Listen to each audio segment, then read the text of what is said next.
The Curious Incident of the Dog in the Nighttime, Chapter 227. I kept my eyes closed, and I didn't look at my watch at all, and the trains coming in and out of the station were in a rhythm like music or drumming, and it was like counting and saying left, right, left, right, left, right, which Siobhan taught me to do to make myself calm. And I was saying in my head, train coming, train stopped, train going, silence, train coming, train stopped, train going, as if the trains were only in my mind. And normally I don't imagine that things are happening because it is a lie and it makes me feel scared, but it was better than watching the trains coming in and out of the station because that made me feel even more scared.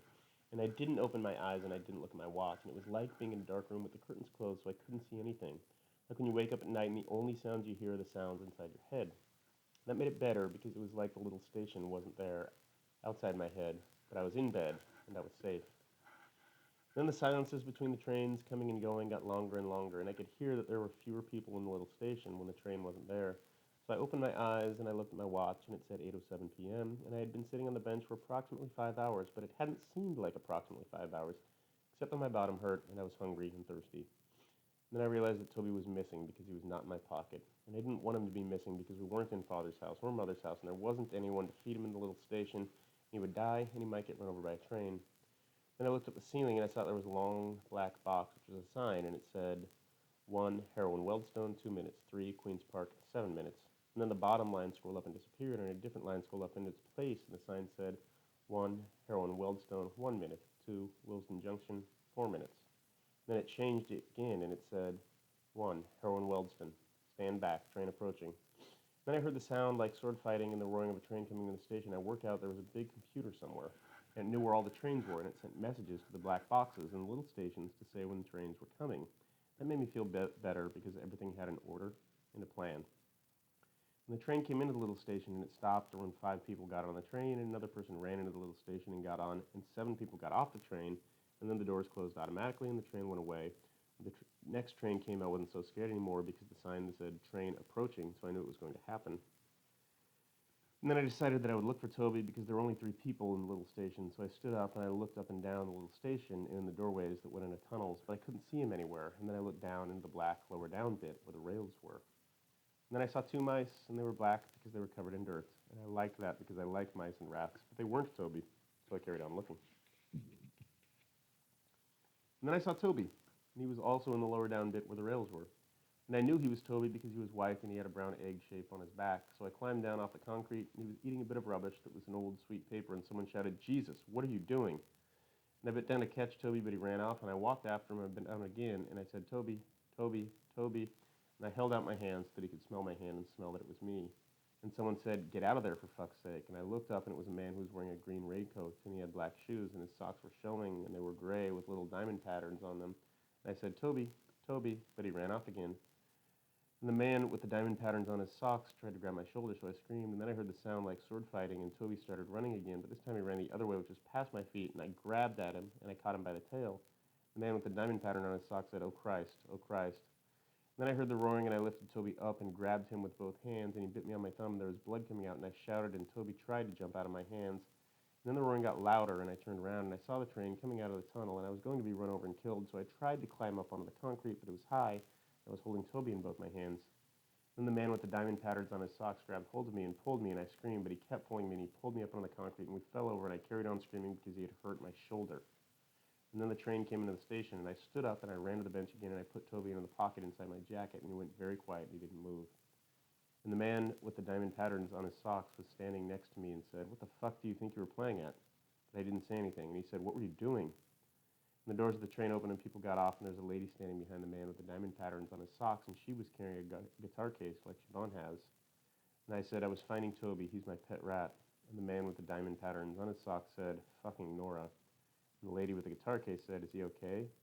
And the man with the diamond patterns on his socks said, "Him? Thanks a fucking bundle. Jesus Christ. Pet rat. Oh shit, my train." Then he ran to the train and he banged on the door, which was closed, and the train started to go away, and he said, "Fuck." And the lady said, "Are you okay?" And she touched my arm, so I screamed again, and she said, "Okay, okay, okay." There's a sticker on a guitar case, and it said, "Howl Records." I was sitting on the ground, and the woman knelt down on one knee, and she said, "Is there anything I can do to help you?"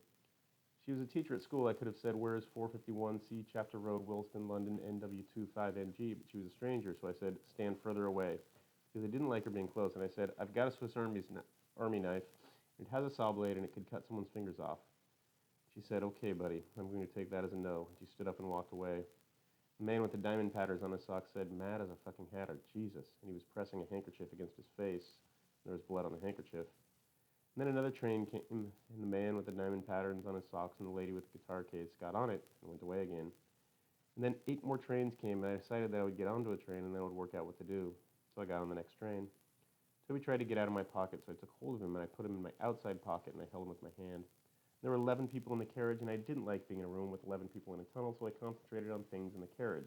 There were signs saying there were 53,963 holiday cottages in Scandinavia and Germany, and Vitobiotics, and 3435, and penalty £10 if you fail to show a valid ticket for your entire journey, and Discover Gold, then Bronze, and TVIC, and EPBIC, and Suck My Cock, and exclamation mark. Struggling doors can be dangerous, and BRV, and Con IC, and Talk to the World. There's a pattern on the walls, which was like this. There's a pattern on the seats, like this. Then the train wobbled the lot, and I had to hang onto a rail and went into a tunnel, and it was noisy. And I closed my eyes, and I could feel the blood pumping in the sides of my neck. And then we came out of the tunnel and went into another little station, and it was called Warwick Avenue. And it said it in big letters on the wall, and I liked that, because you knew where you were.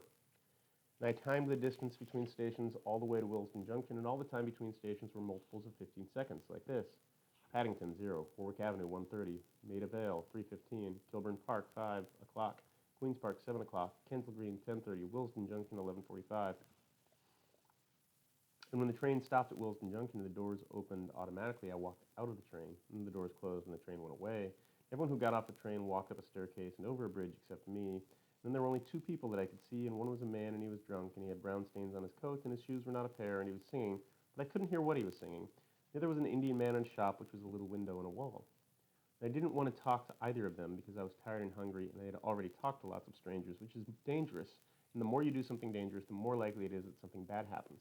But I didn't know how to get to 451C Chapter Road, London, NW25NG, so I had to ask somebody.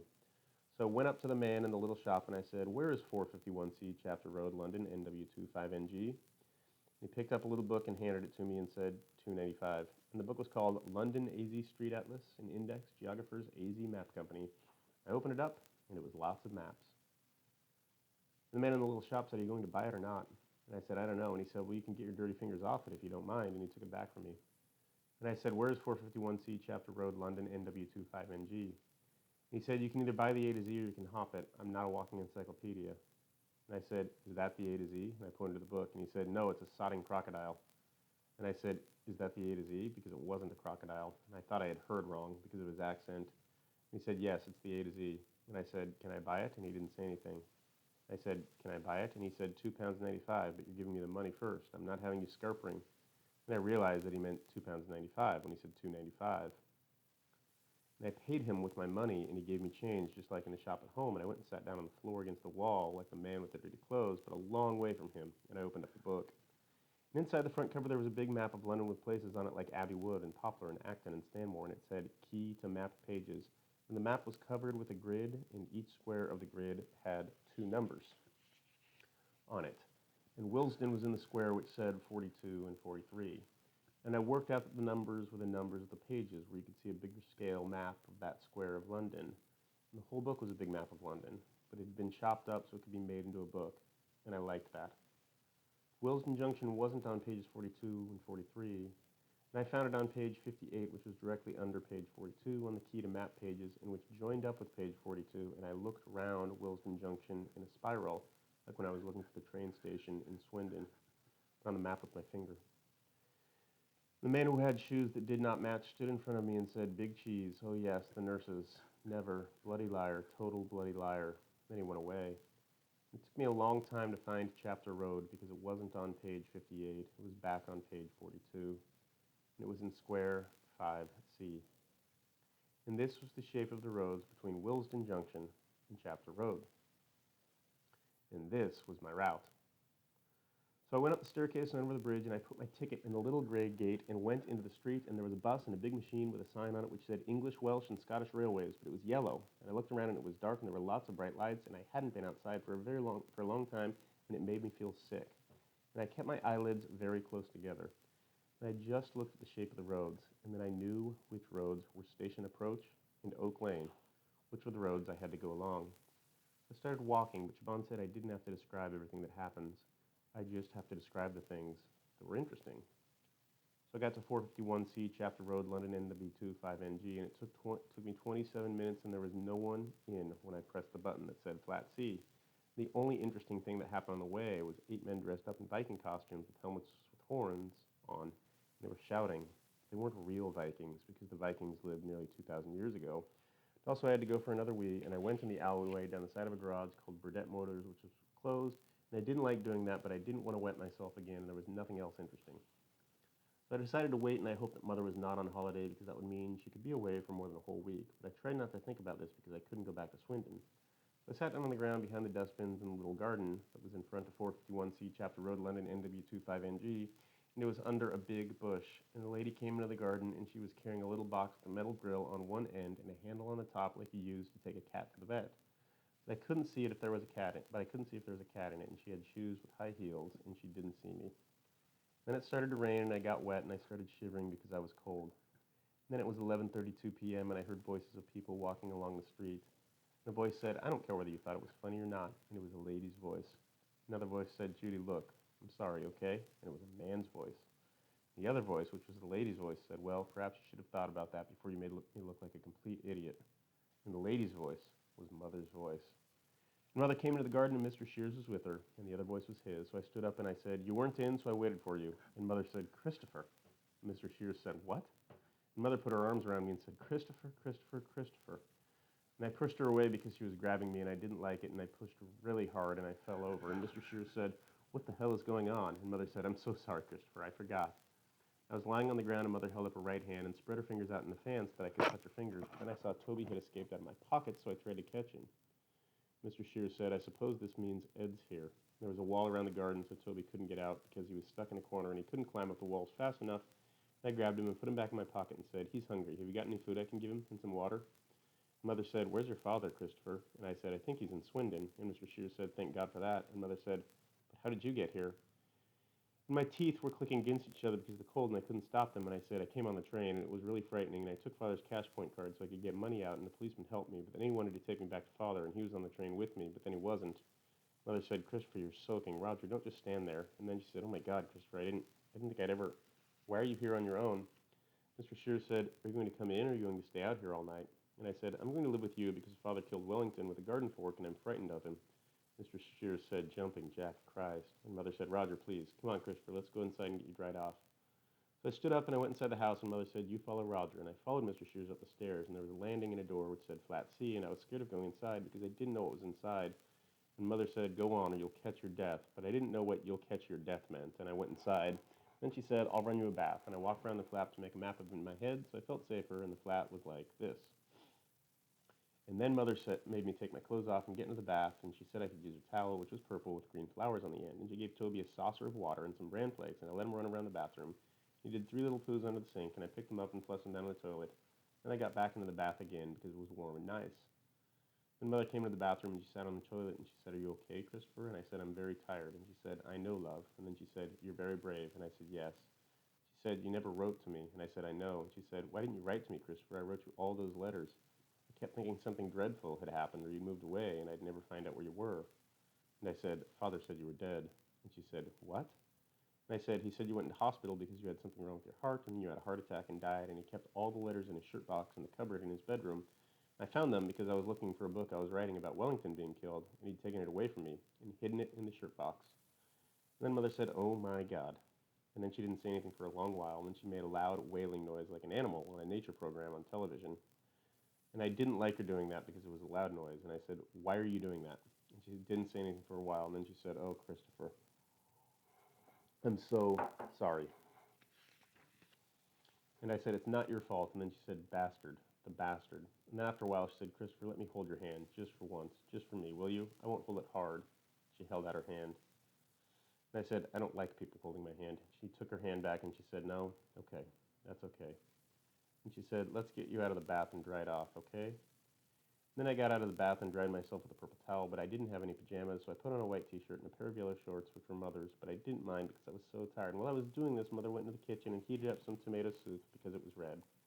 Then I heard someone opening the door of the flat, and there was a strange man's voice outside, so I locked the bathroom. There was an argument outside, and the man said, I need to speak to him. And Mother said, he's been through enough today already. And the man said, I know, but I still need to speak to him. And Mother knocked on the door and said a policeman wanted to talk to me, and I had to open the door. And she said she wouldn't let him take me away, and she promised. So I picked Toby up and opened the door. And there was a policeman outside the door, and he said, are you Christopher Boone? And I said, I was. And he said, your father says you've run away, is that right? And I said, yes. And he said, is this your mother? And he pointed at Mother. And I said, yes. And he said, why did you run away? And I said, because Father killed Wellington, who was a dog, and I was frightened of him. And he said, so I've been told. And then he said, do you want to go back to Swindon to your father, or do you want to stay here? And I said, I want to stay here. And he said, and how do you feel about that? And I said, I want to stay here. The policeman said, hang on, I'm asking your mother. And Mother said, he told Christopher I was dead. The policeman said, okay, let's not get into an argument about who said what here. I just want to know whether. And Mother said, of course he can stay. And the policeman said, well, I think that probably settles it as far as I'm concerned. And I said, are you going to take me back to Swindon? And he said, no. And I was happy because I could live with Mother. And the policeman said, if your husband turns up and causes any trouble, just give us a ring. Otherwise, you're going to have to sort this out between yourselves. Then the policeman went away, and I had my tomato soup, and Mr. Shears stacked up some boxes in the spare room so we could put a blow-up mattress on the floor for me to sleep on, and I went to sleep. And then I woke up because there were people shouting in the flat, and it was 2:31 a.m., and one of the people was Father, and I was frightened, but there wasn't a lock on the door of the spare room. And Father shouted, I'm talking to her whether you like it or not. I'm not going to be told what to do by you, of all people. Mother shouted, Roger, don't. And Mr. Shears shouted, I'm not being spoken to like that in my own home. And Father shouted, I'll talk to you how I damn well like. And Mother shouted, you have no right to be here. And Father shouted, no right? No right? He's my fucking son, in case you've forgotten. Mother shouted, what in God's name did you think you were playing at, saying those things to him? Father shouted, what was I playing at? You were the one that bloody left. And Mother shouted, so you just decided to wipe me out of his life altogether? Mr. Shears shouted, now let's all just calm down here, shall we? Father shouted, well, isn't that what you wanted? Mother shouted, I wrote to him every week. Every week. Father shouted, wrote to him? What the fuck use is writing to him? And Mr. Shears shouted, whoa, whoa, whoa. Father shouted, I cooked his meals. I cleaned his clothes. I looked after him every weekend. I looked after him when he was ill. I took him to the doctor. I worried myself sick every time he wandered off somewhere at night. I went to school every time he got into a fight. And you? What? You wrote him some fucking letters. And Mother shouted, so you thought it was okay to tell him his mother was dead? And Mr. Shears shouted, now is not the time. And Father shouted, you butt out or I'll. And Mother shouted, Ed, for God's sake. Father said, I'm going to see him, and if you try to stop me.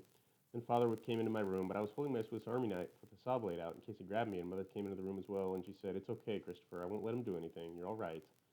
Father bent down on his knees near the bed and said, Christopher? But I didn't say anything. He said, Christopher, I'm really, really sorry about everything, about Wellington, about the letters, about making you run away.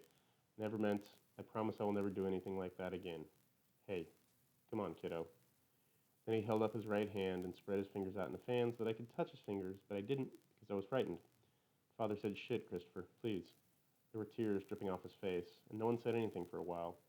Then Mother said, I think you should go now. She was talking to Father, not me. And the policeman came back because Mr. Shears had rung the police station, and he told Father to calm down, and he took him out of the flat. And Mother said, you go back to sleep now. Everything is going to be all right. I promise. And then I went back to sleep.